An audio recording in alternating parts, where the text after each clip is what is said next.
Et si c'était Jordan Bardella du Rassemblement national qui avait fait cette sortie avant le match Sénégal-France, elle aurait scandalisé beaucoup d'observateurs qui auraient crié au fascisme de l'extrême droite. Mais quand c'est l'ancien Premier ministre et actuel président de l'Assemblée nationale du Sénégal et aussi grand favori de la présidentielle de 2029, certains Africains et même Sénégalais préfèrent faire le tirailleur sénégalais qui tire ailleurs. En décryptant cette essentialisation presque raciste, au moins une chose est sûre, Ousmane Sonko et Éric Zemmour trouvent étrange que l'équipe de France de football soit composée par autant de personnes black beurre d'origine africaine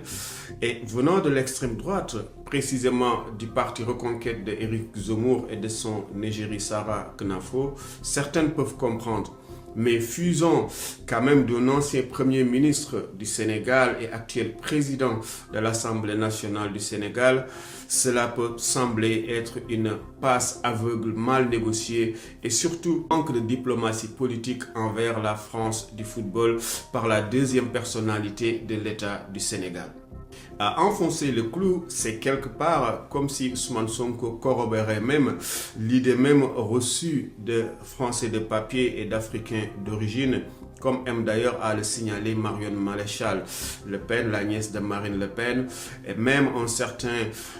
Léopold Sédar Senghor, pour faire un peu d'histoire, qui dans ces années de crise de négritude considérait la nationalité française juste comme une formalité juridique pour vendre, comme il le disait, du latin et du grec afin de nourrir sa petite famille.